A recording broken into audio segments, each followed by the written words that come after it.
Senhor, meus irmãos, dando sequência na leitura bíblica, hoje nós iremos ler Hebreus capítulo 5, 6 e 7. Diz assim: porque todo o sumo sacerdote tomado dentre os homens é constituído a favor dos homens, nas coisas concernentes a Deus, para que ofereça dons e sacrifícios pelos pecados, e possa compadecer-se eternamente dos ignorantes e errados, pois também ele mesmo está rodeado de fraqueza. E por essa causa deve ele, tanto pelo povo, como também por si mesmo, fazer oferta pelos pecados. E ninguém toma para si esta honra, senão aquele que é chamado por Deus, como Arão. Assim também Cristo, que não glorificou a si mesmo para fazer sumo sacerdote, mas aquele que lhe disse: Tu és o meu filho, hoje te gerei. Como também diz no outro lugar: Tu és sacerdote eternamente, segundo a ordem de Melquisedeque, qual, nos dias da sua carne, oferecendo com grande clamor e lágrimas, orações e súplicas ao que podia livrar da morte, foi ouvido quanto ao que temia. Ainda que era filho, aprendeu a obediência por aquilo que padeceu. E, sendo ele consumado, veio a ser a causa da eterna salvação para todos os que lhe obedecem, chamado por Deus, sumo sacerdote, segundo a ordem de Melquisedeque. Há um fato curioso aqui em Hebreus capítulo 5. Primeiro, ele narra claramente qual era a função do sacerdote. Então o profeta, ele recebia a mensagem de Deus, ou seja, do alto, a mensagem, o oráculo, a revelação para o povo. Então do céu para a terra, de Deus para o povo, ou para uma pessoa específica, ou para um rei, ou para uma nação. Essa era a função do profeta. Já o sacerdote é o papel inverso. O sacerdote ele intercedia em favor dos homens. Então ele era da terra para o céu, dos homens para Deus, intercedendo. Então ele pontua aqui logo no primeiro versículo do capítulo 5 qual era a função do sacerdote. Porém, esse sacerdócio ele era falho. Por quê? Porque ele era humano. E ele diz assim, o qual ele mesmo estava rodeado de fraqueza, porque o homem é falho, imperfeito e pecador. E agora ele apresenta Jesus como o sumo, o supremo, o superior sacerdote. Por quê? Como diversos textos que nós lemos aqui, que Jesus ele não tinha pecado. Ele se fez maldito, ele se fez pecador, mas ele não tinha pecado. Então ele foi verdadeiramente, quando consome na cruz do Calvário o sacrifício, o tetelestai, o está consumado, ali ele foi a causa da nossa salvação. Só que ele fala uma informação interessantíssima aqui no versículo 7. Lembra lá, duas pérolas aí, vamos ver. Todo mundo fala assim, lá no Getsemane. Não, Jesus sobe o Getsemane. No Getsemane ele desce até o vale, o ribeiro de Cedron, e ali existia um horto. Então, não é lá no Getsemane propriamente dito. Ele desce até o horto chamado Jardim das Oliveiras. Lá no Jardim das Oliveiras, perto do ribeiro de Cedron, segundo João capítulo 18, verso 1 e 2, você vai ler isso lá.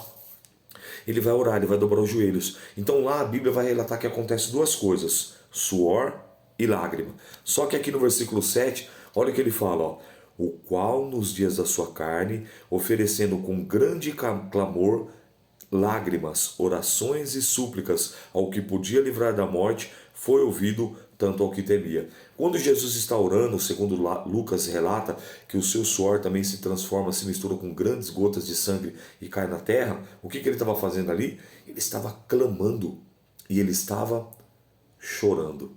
Então lá no horto, no Jardim das Oliveiras, nós podemos afirmar que houve sangue, suor, lágrima e orações e clamores pela minha vida e pela tua vida. É o único momento que Jesus vai dizer: Pai, se possível, afasta de mim esse cálice. Todavia não seja feita a minha vontade, não seja como eu quero, e sim a sua.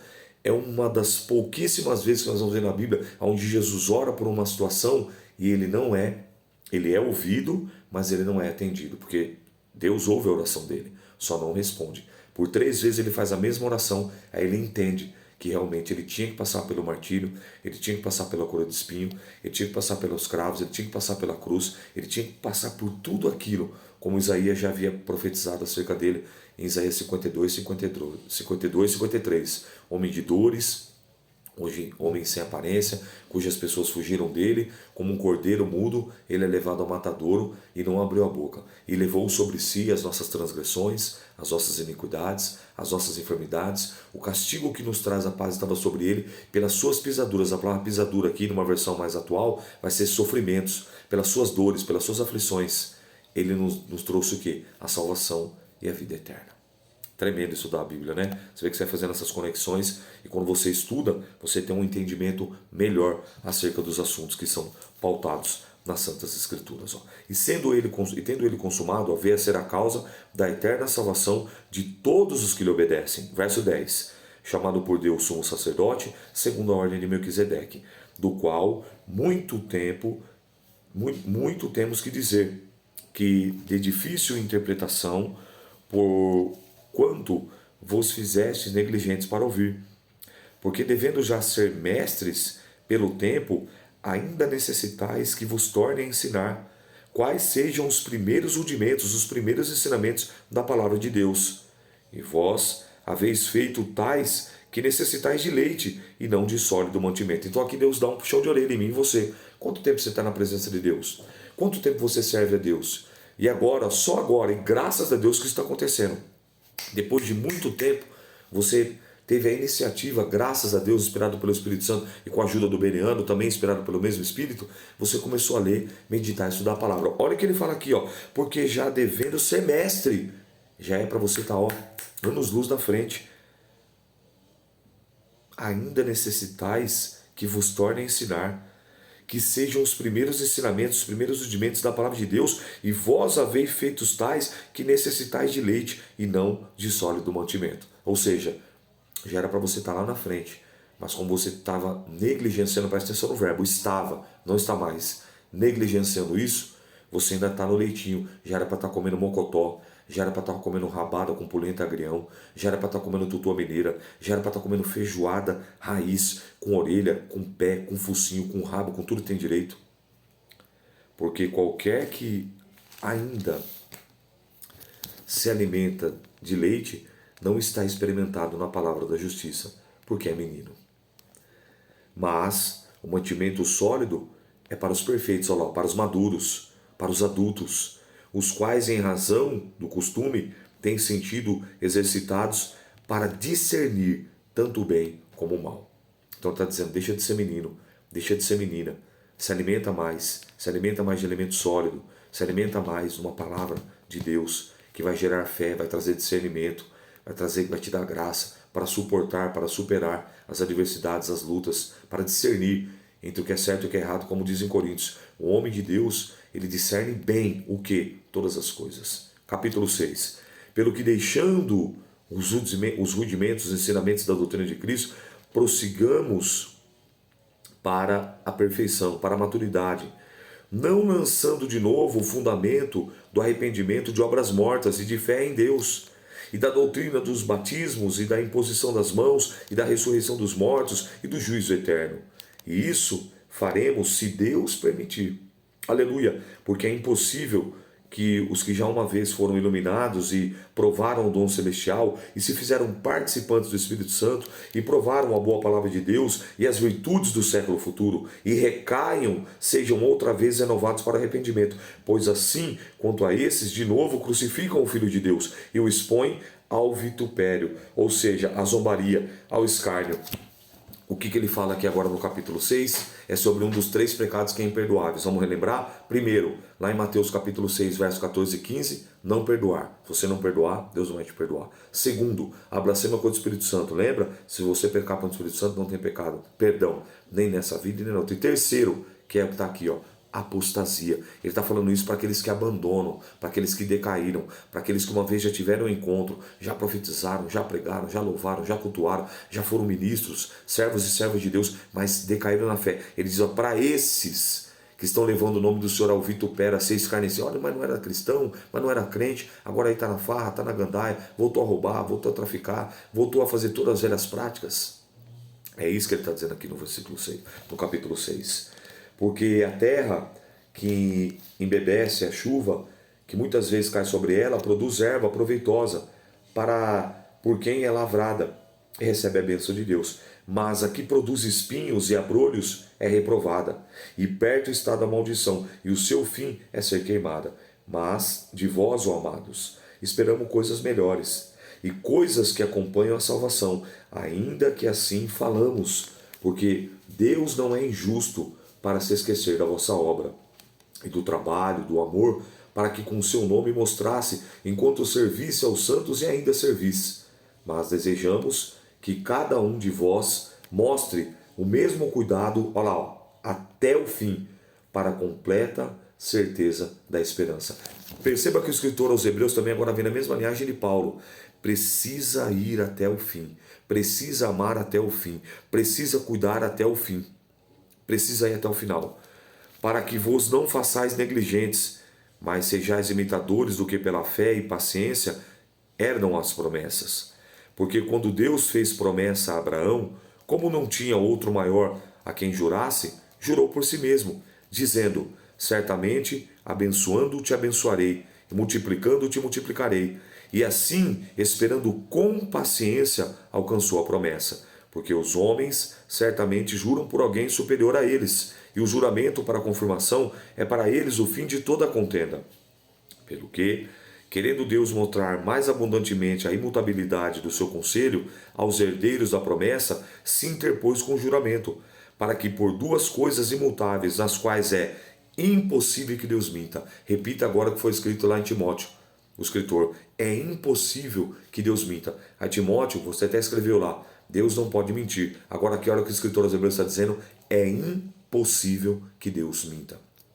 O que ele fala, ele faz. O que ele promete, ele cumpre. Mas, porém, todavia, entretanto, eu, você, nós precisamos obedecer, estar debaixo da bênção em retidão, buscando a santificação, caminho de santidade, não declinando nem para a direita, nem para a esquerda, nem para trás, para frente, para o alvo.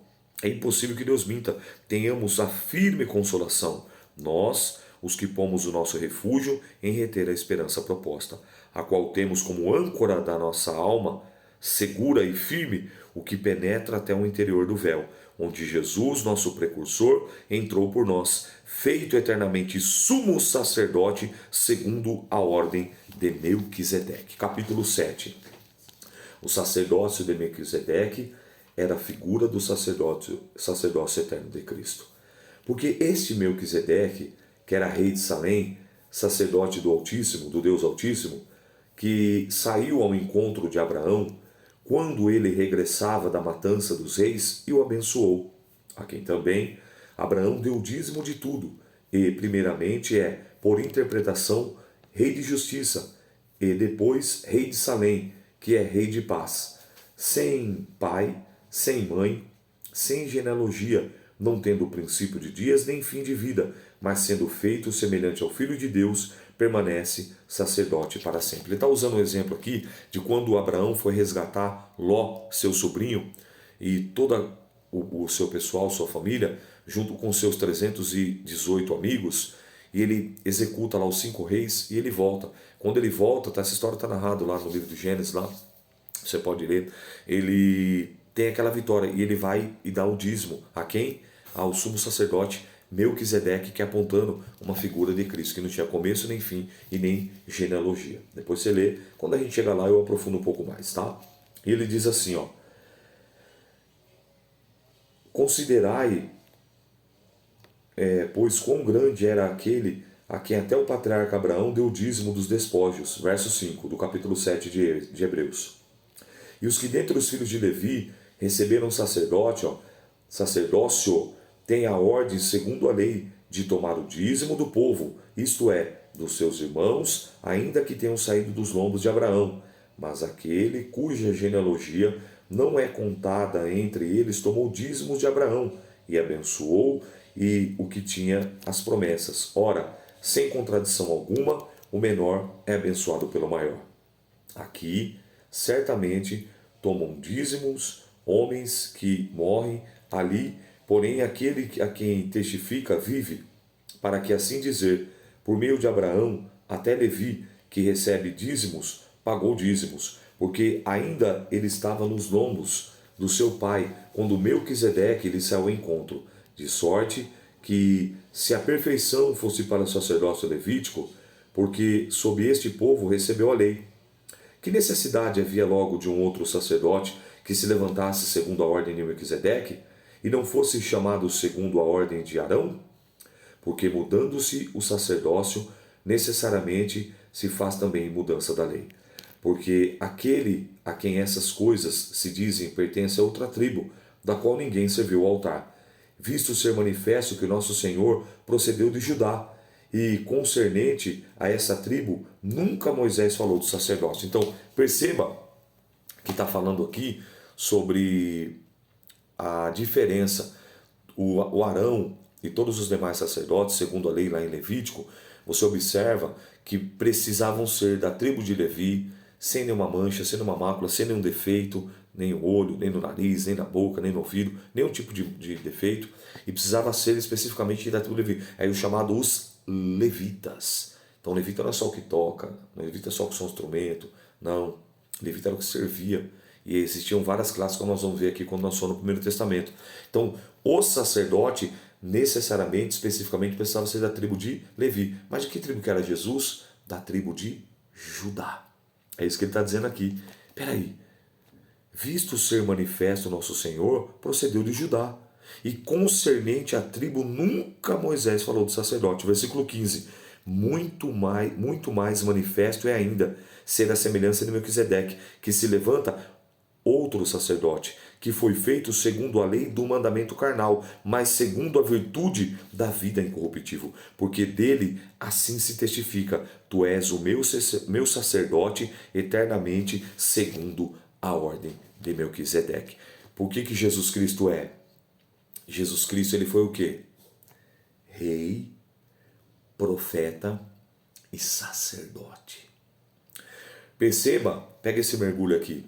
Quando os reis magos vêm presentear ao Senhor Jesus, quais foram os 3 presentes? Alguém se lembra aí? Ouro, incenso e mirra. Rei, profeta e sacerdote. Ouro, real, rei.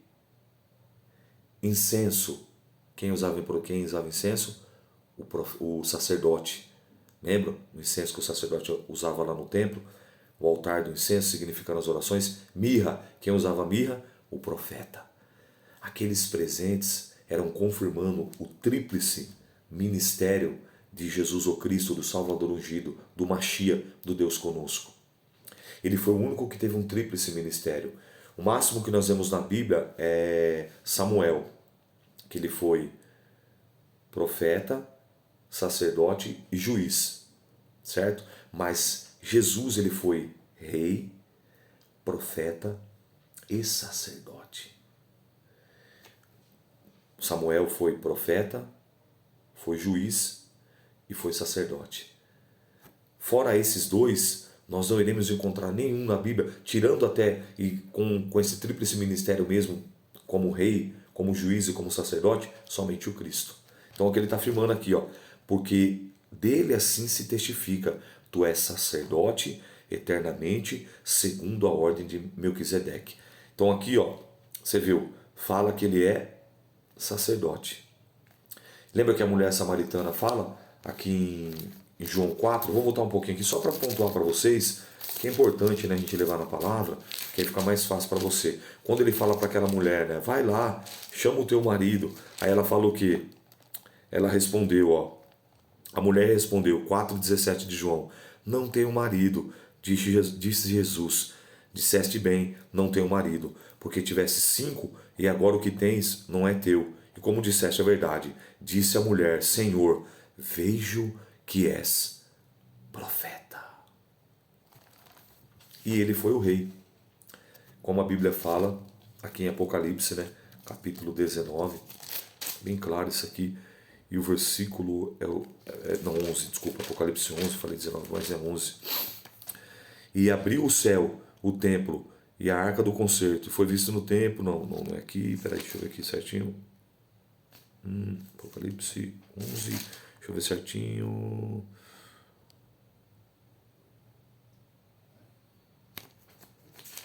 Acho que 11, né? Peraí, deixa eu só me localizar aqui, que é onde vai dizer 19, 12.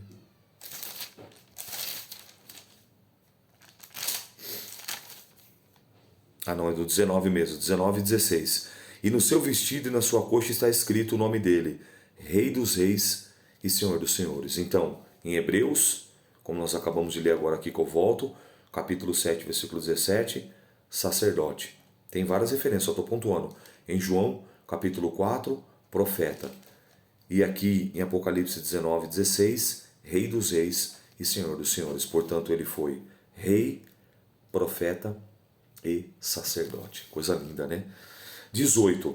Porque o precedente mandamento é abrogado por causa da sua fraqueza e inutilidade, pois a lei nenhuma coisa aperfeiçoou. A desta sorte é introduzida uma melhor esperança, pela qual cheguemos a Deus. E visto como não é sem prestar juramento, porque certamente aqueles sem juramento foram feitos sacerdotes, mas este com juramento, por aquele que disse, jurou o Senhor, e não se arrependerá, tu és sacerdote eternamente, segundo a ordem de Melquisedeque. De tanto melhor concerto, Jesus foi feito fiador. E, na verdade, aqueles foram feitos sacerdote em um grande número, porque pela morte foram impedidos de permanecer. Mas este, porque permanece eternamente, tem um sacerdócio perpétuo, falando de Jesus. Portanto, pode também salvar perfeitamente os que por ele se chegam a Deus, vivendo sempre para interceder por eles, porque nos convinha tal sumo sacerdote, santo, inocente, imaculado, separado dos pecadores, feito mais sublime do que os céus, que não necessitasse, como os sumos sacerdotes, de oferecer cada dia sacrifício, primeiramente pelos seus próprios pecados e depois pelo do povo. Por isso fez ele uma vez, oferecendo-se a si mesmo. Porque a lei constituiu sumos, no plural, sacerdotes, a homens fracos, mas pela palavra do juramento, que veio depois da lei, constituiu ao Filho perfeito para sempre. Então hoje não precisamos mais de mediadores, não precisamos mais de intermediadores. Hoje você tem o livre acesso, graças a Deus que nos deu a vitória por nosso Senhor e Salvador Jesus Cristo, consumando a cruz, consumado na cruz, consumado ali o sacrifício vicário, substitutivo naquela cruz. Quando o véu se rasga, nós temos hoje esse livre acesso ao Pai. Amém? Que o Espírito Santo de Deus possa e deva falar infinitamente melhor a tábua do seu coração através dessa palavra.